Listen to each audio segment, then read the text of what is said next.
नमस्कार दोस्तों, आप सबका एक बार फिर स्वागत है आपके अपने YouTube चैनल अवध फार्मलैंड्स में। काफ़ी दिनों बाद मैं ये वीडियो बना रहा हूँ।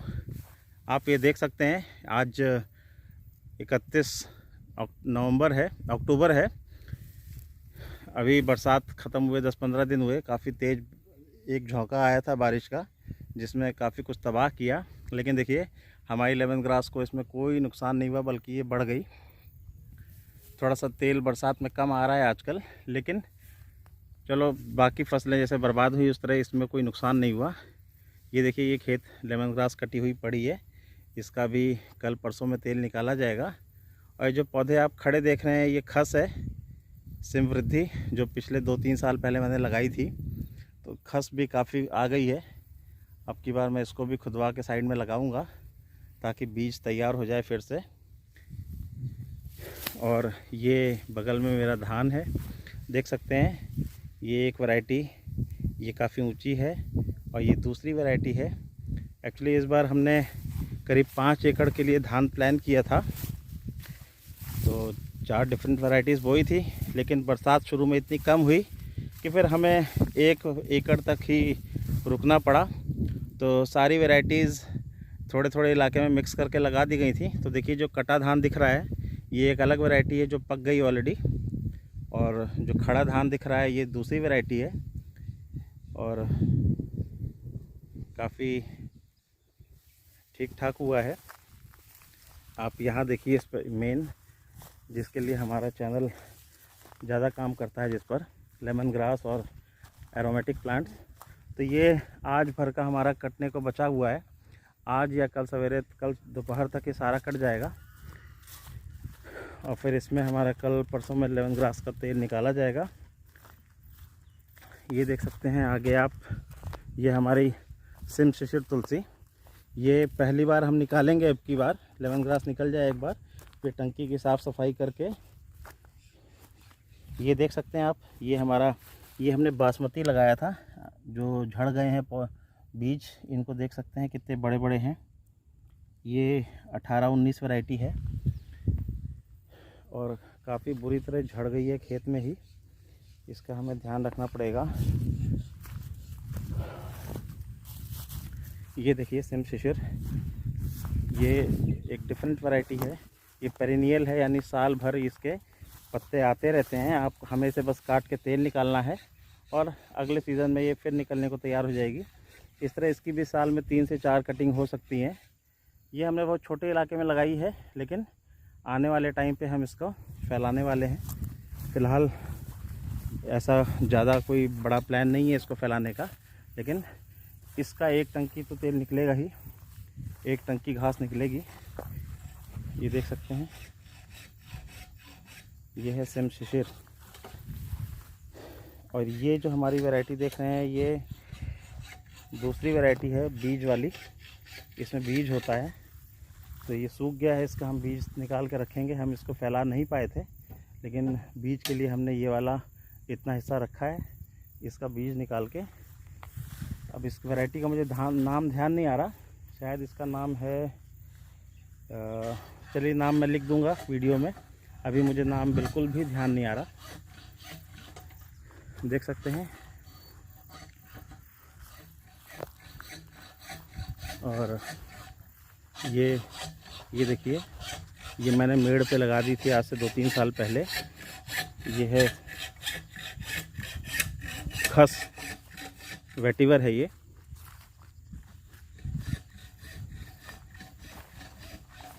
हमारा मौसम्बी का पौधा है। और ये पान तुलसी है, ये हमारी पान तुलसी है। ये एक डिफरेंट पौधा है, बाकी सारी सिम। मेरे को भूलने की बहुत आदत है, तो आप लोग माइंड मत कीजिए कि वीडियो तो बना रहा है बंदा, लेकिन खुद एक्सप्लेन नहीं कर पा रहा। नाम भूल जाने की मेरे को बहुत तगड़ी आदत है। सिम शिशिर। और आगे चलेंगे तो आगे देखिए, पिछले साल जो बरसात में हमारा डूब गया था सेट्रोनीला, बचे हुए पौधे काफ़ी भारी मात्रा में बचे हुए हैं। और इसको भी अब की बार हम फैलाएंगे कुछ इलाके में। एग्जैक्टली प्लान नहीं किया कि बड़ा पैमाने पे करना है कि छोटा, लेकिन हमारे पास इतने बीज मौजूद हैं कि हम 1 एकड़ या आधा एकड़ से ज़्यादा तो कर ही सकते हैं इसे। ये देखिए, ये एक धान की वैरायटी है। ये सब खुशबूदार चावल हैं। ये देखिए छोटी वैरायटी, उसके पीछे ऊंची वैरायटी दिख रही है। एक्चुअली जब इसको बोया जा रहा था तो मैं यहाँ अवेलेबल नहीं था, तो जो लड़का इसे कर रहा था उसने काफ़ी मिक्सअप कर दिया है। हालांकि मिक्सअप होने के बावजूद पौधे अलग से नज़र आते हैं कि कौन सी वैरायटी कौन सी है, तो काटते वक्त इनको अलग कर दिया जाएगा, लेकिन फ़िलहाल तो मिक्सअप है ही है। ये देख सकते हैं आप सिट्रोनीला। सिट्रोनीला वो पौधा है जिससे हम मच्छर की दवा बनाते हैं। ओडोमॉस की जैसे बिल्कुल महक है, आपने ओडोमॉस सूंघा होगा, जो हम लोग लगाते हैं शरीर पे मच्छर ताकि दूर भागे। तो सिट्रोनीला जिसने कभी पास से देखा नहीं है वो देख सकता है। बहुत ही ज़बरदस्त पौधा है। ये देखिए कितना ग्रोथ है इसकी। एक इसमें कम से कम 150-200 स्लिप्स हैं। और यहीं इसी के बगल में हमने लगाई थी उर्द। ये देखिए, ये उर्द है। ये उर्द की छिमियाँ हैं। बाढ़ आ जाने की वजह से ये थोड़े से नुकसान में आ गई थी, क्योंकि पानी भरा था। धान को नुकसान नहीं हुआ, लेकिन ये हिस्सा ऊंचाई पे होने के कारण इसमें नहीं आया था। लास्ट टाइम जिस इलाके में मैं खड़ा हूँ इसमें पूरे में सिट्रोनीला लगा था, लेकिन बाढ़ में डूबने की वजह से सब बर्बाद हो गया था। अब वो ऊंचा हिस्सा है, उसके पौधे बच गए थे। उसके जस्ट पीछे नदी है, लेकिन होता यह है कि जैसे ही बाढ़ आती है तो वो इस निचले हिस्से में आ जाती है। ये थोड़ा ऊंचा होने की वजह से यहाँ बच जाता है। और ये वैरायटी है मेरे सिम शिखर। सिम शिखर के भी मेरे पास काफ़ी अच्छी बड़ी मात्रा में पौध है। इसको भी अब की बार कम से कम 2.5 एकड़ में लगाना है हमें, लेकिन अभी खेत अवेलेबल है नहीं मेरे पास, जिसकी वजह से मुझे रुकना पड़ रहा है। उस जगह पे मैंने एक छोटी सी बांस की क्यारी लगाई है। बांस के बीज मिले थे मुझे, तो वो बांस है। और जल्दी ही अगले हफ्ते तक इसमें मैं नर्सरी लगाने वाला हूँ कैमोमाइल की। फिर धान के कटने के बाद अब की बार इसमें कैमोमाइल और अश्वगंधा लगाया जाएगा।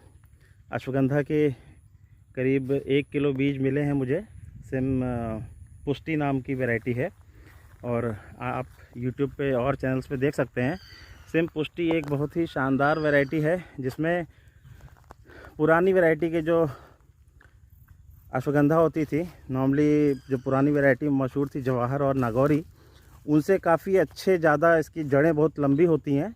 कम से कम 1.5-2 फुट की जड़ होती हैं, जो मैंने वीडियोस में देखी है। मैंने नहीं बोया, लेकिन मुझे बीज मिल गए हैं, तो अगले साल हो सकता है मैं आपको वीडियो दिखा पाऊँ, अप्रैल तक जब मेरी खुदाई होगी। और बीज की फ़ोटो मैं आपको डालूँगा इसमें। फ़िलहाल वो मेरे बैग में पड़े हुए हैं, और अभी उसकी नर्सरी लगाने का कोई प्लान भी नहीं है। हम धान कटने के बाद सीधा ट्रैक्टर चलवा के सीधा इसका बीज छिड़काव विधि से कर देंगे। पिछले साल मैंने नदी के उस पार 2 एकड़ में बुआई की थी अश्वगंधा की, लेकिन मैंने अगस्त में बोया था, और बरसात में इतनी ज़्यादा घास आ गई थी और निराई गुड़ाई का मौका नहीं था मेरे पास। क्योंकि आप ये जो नदी देख रहे हैं उस पार है मेरे खेत, और ये नदी कम से कम आप जहाँ देख रहे हैं इससे कम से कम 20 फुट ऊपर आ जाती है। तो सोचिए, नदी पार करना असंभव काम हो जाता है। तो ऐसे में हमारे गांव के जो वर्कर्स हैं उनको उस पार ले जाके निराई गुड़ाई करवा पाना असंभव होता है, और इसलिए मेरे पूरे 2.5 बीघा का अश्वगंधा बेकार हो गई थी लास्ट ईयर। इस साल भी वहाँ मैंने उड़द बोई थी, लेकिन टोटली बेकार हो गई थी। और ये देखिए वो इलाका, ये जो पिछले साल 2-3 साल पहले नदी में बह गया था। मेरे प्लान में है कि मैं इसको एक छोटा सा तालाब बनाऊंगा, 10 बाई 20 का करीब, और इसमें मछली पालन और बतख पालन होगा। लेकिन ये सब अभी प्लान्स में ही है, देखिए कब इम्प्लीमेंट होता है। जो लोग एरोमेटिक किस खेती में उतरना चाहते हैं, मैं उनको आज की डेट में बताना चाहूँगा, जो मेरा 2 साल का एक्सपीरियंस रहा, कि सबसे पहली बात इसमें फ़ायदा है कि नहीं है। ये एक बहुत ही ऐसा क्वेश्चन है जिसका जवाब देना आसान नहीं है। जो लोग खुद खेती कर रहे हैं, खुद गांव में मौजूद हैं, जिनके पुराने घरों में लोग अवेलेबल हैं, गांव में उनके चिर परिचित मज़दूर हैं और थोड़ी सी लेबर कॉस्ट भी कम है, वहाँ अगर आप खेती करते हैं तो आपको ये डेफिनेटली फ़ायदा देती है। लेकिन अगर आप दूर बैठ के खेती कर रहे हैं तो कई तरह की प्रॉब्लम्स आती हैं, जिसकी वजह से अक्सर प्रॉफिट मार्जिन थोड़ा कम हो जाता है। तो जैसा कि आपको पता होगा शायद, लेकिन मैं बता देता हूँ कि इस साल लेमन ग्रास की खेती बहुत अधिक मात्रा में बढ़ जाने की वजह से लेमन ग्रास के रेट गिर गए हैं। लेमन ग्रास का तेल इस वक्त 1300 रुपये kg हो चुका है और मेरे खेत में जो 2 एकड़ का खेत था उसमें देखा जाए तो जो पौधे मर गए दीमक की वजह से या गैप ज़्यादा रह गया लगाने के बाद और अटेंशन देके हम उसको टाइम से रिफ़िल नहीं कर पाए, उसकी वजह से वो एक्चुअल खेत 1.5-1.25 एकड़ ही है, जिसकी वजह से उसमें प्रॉफिट लगभग कम ही आ रहा है। अगर हम पूरे पौधे लगाएं 1/1.5 या 1/2 के गैप में या 1.5/2 के गैप में और वो पौधे पूरे ज़िंदा रहें, उस सूरत में डेफिनेटली आप फ़ायदा ले पाएंगे। नहीं तो अन्यथा अगर पौधों की संख्या कम हो गई है तो जो प्रॉफिट लॉस निकाल के लगभग बराबर ही रहता है और ये गिरे मार्केट में और बुरा हाल है। जैसा कि यूरोपीय मार्केट में कहा जा रहा है कि आने वाले टाइम पे यूरोपीय मार्केट में और मंदी आएगी 2023 तक, जिसकी वजह से फ्यूचर में भी शायद लेमन ग्रास के रेट और गिर जाएं। इसलिए जो किसान और इसकी तरफ बढ़ रहे हैं, मैं उनको कहूँगा काइंडली किसी और फसल की तरफ सोचें, क्योंकि जब पूरा देश ही लेमन ग्रास पे उतर आएगा तो डेफिनेटली इनके रेट गिर के 700-800-600 रुपये kg भी जा सकते हैं। कोई भी एक्सपर्ट इस बारे में अपना पूरा ओपिनियन सही तरीके से नहीं दे पा रहा कि इसका सही रेट क्या होना चाहिए, कैसे होना चाहिए, कितना होना चाहिए और ये गिरेगा तो कहाँ तक गिरेगा, आगे रेट बढ़ेंगे कि नहीं बढ़ेंगे, कोई भी इस बात को पूरी तरह से नहीं बता सकता। इसलिए जो है, आप अगर इसकी खेती शुरू करना चाहते हैं तो काफ़ी सावधानी पूर्वक ही शुरू कीजिए। कहीं ऐसा ना हो कि आप करें और सर मुड़ाते ही ओले पड़े वाला हाल हो जाए। आप शुरू करें, 1 या 2 साल फ़ायदा नहीं होगा, 1 साल लगभग फ़ायदा नहीं होता, और जब 1 साल फ़ायदा हुआ, 1 साल बाद जब फ़ायदा होने का टाइम आया तो ये 600 रुपये किलो हो जाए, तो उस सूरत में आपको काफ़ी निराशा हाथ लग सकती है। इसलिए मैं यही एडवाइस करूँगा कि अब इसके बारे में ना सोचें तो अच्छा है। बहुत सारी दूसरी फसलें हैं, जैसे अश्वगंधा आप लगा सकते हैं। अश्वगंधा सिम पुष्टि के बारे में सोचिएगा। सिम पुष्टि का बीज अगले साल आपको मिल जाएगा मेरे पास से। ये देखिए, ये मैंने इस बार करौंदा की पूरी यहाँ से लेके उधर तक पूरे कम से कम 200 पेड़ लगाए हैं करौंदा के। तो जब ये 1-2 साल में पौधे अपनी फुल ग्रोथ में होंगे तो ये कहा जा सकेगा कि ये नेचुरल फेंसिंग का काम करेंगे। हालांकि लेमन ग्रास में फेंसिंग की वैसी ज़रूरत नहीं है, लेकिन मैं आपको बता दूं, ये एक धारणा है कि लेमन ग्रास बिना पानी के हो जाती है और बिना फेंसिंग के हो जाती है। ये एक गलत धारणा है। अगर आप लगा रहे हैं तो उस वक्त लगाने के कम से कम 3 महीने तक आपके पास फेंसिंग रहनी चाहिए, क्योंकि जैसा यूपी में आजकल बुरा हाल है, बहुत सारे जानवर इकट्ठा घूम रहे हैं और ये जो सारे जानवर जब इकट्ठा घूमते हैं तो ये अगर उस खेत में घुस गए जहां आपने लेमन ग्रास लगाए हुए भी 10-15 दिन हुए, तो वो अपने पैरों से ही उसे कुचल देते हैं। या जानवर का जत्था रात में बैठ गया आपके खेत में तो सोचिए सैकड़ों पौधे तबाह हो जाएंगे। और फिर जानवर जिस एक खेत में बैठना शुरू करते हैं, फिर वो डेली उसी खेत में जाके रात में रेस्ट करते हैं। इसलिए फेंसिंग बहुत ज़रूरी है अगर आप नई लेमन ग्रास लगा रहे हैं। हाँ, 3 महीने बाद या बल्कि कहूँ 6 महीने 1 साल बाद उसका कुछ नहीं बिगाड़ सकता कोई जानवर। जैसे आप देख रहे हैं, इस खेत में अगर जानवर घुसेंगे भी तो उनको कुछ मिलेगा नहीं, क्योंकि जानवर जब इनके पत्ते खाते हैं तो वो बुरी तरह उनके दांत खट्टे हो जाते हैं, जिसकी वजह से फिर वो उसमें दोबारा मुंह नहीं मारते। एक बार गलती से मुंह चला भी दिया तो दोबारा नहीं चलाते। लेकिन नए खेत में रिस्क मत लीजिए, नए खेत को आप फेंसिंग करके शुरू कीजिए। और जो लोग, कई लोगों के फ़ोन आते हैं तो कहते हैं मेरे यहाँ पानी बिल्कुल अवेलेबल नहीं है और वो लेमन ग्रास लगाना चाहते हैं, तो उनको बता दें कि ये पौधा लेमन ग्रास का जब बोया जाता है अगर गर्मी का सीज़न है तो आपको डेफिनेटली हर तीसरे चौथे दिन पानी देना है, क्योंकि मिट्टी सूख जाएगी तो पौधे को खुराक नहीं मिलेगी, और जब खुराक नहीं मिलेगी, पानी नहीं मिलेगा, तो वो उगेगा कैसे।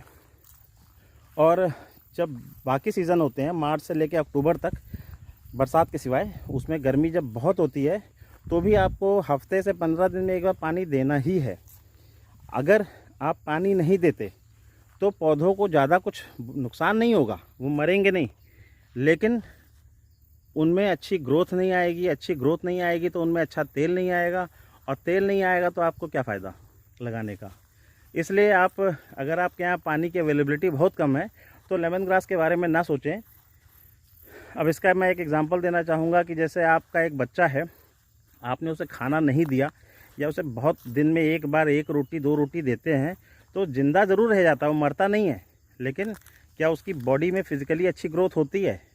बिल्कुल नहीं होती।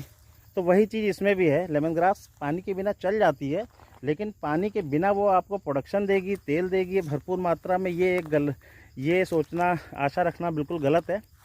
तो डेफिनेटली आपके पास पानी हो तभी आप इसकी शुरुआत करें।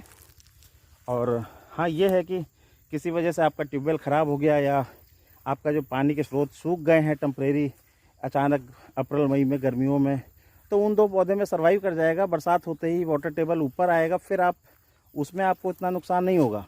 लेकिन पानी बिल्कुल नहीं है, ऐसी सूरत में आपको शुरू करने की ही ज़रूरत नहीं है। फिर किसी और फसल के बारे में सोचें, उड़द लगाएं, तिल लगाएं और सरसों लगाएं, बहुत सारी वैरायटीज़ है। ये देखिए, ये हमारा पुराने ज़माने का इंजन, कहने को नदी के पास है, लेकिन इसमें हमें पानी देने में, इसमें भी हमारा तेल निकल जाता है। पर एकड़ कम से कम 400 रुपये का पेट्रोल लग जाता है, डीज़ल लग जाता है। तो इतनी आसान खेती ये भी नहीं है। लेकिन हाँ, अभी जैसे बरसात हुई थी तो जहाँ पानी भरता है वहाँ तो लेमन ग्रास पॉसिबल नहीं है। मेरा भी 1 बीघा खेत, जो मैं शायद वीडियो में ना दिखा पाऊँ, काफ़ी दूर है, वो पूरा का पूरा सूख गया, क्योंकि आखिरी के जो 2 दिन बेमौसम बरसात हुई है उसमें बाढ़ आ गई, और वो पानी करीब 20 दिन रहा, उसकी वजह से पूरे पौधे मर गए। तो दोस्तों, इसी के साथ मैं अपने फार्म से अब आपको वापस लिए चलता हूँ। थैंक यू, फिर मिलेंगे। वीडियो अगर अंत तक देखा है तो लाइक सब्सक्राइब कीजिए, और कोई ना कोई मैसेज ज़रूर डालिए, ताकि मालूम तो चले कि कितने लोग हैं जो मेरा वीडियो एंड तक देख रहे हैं।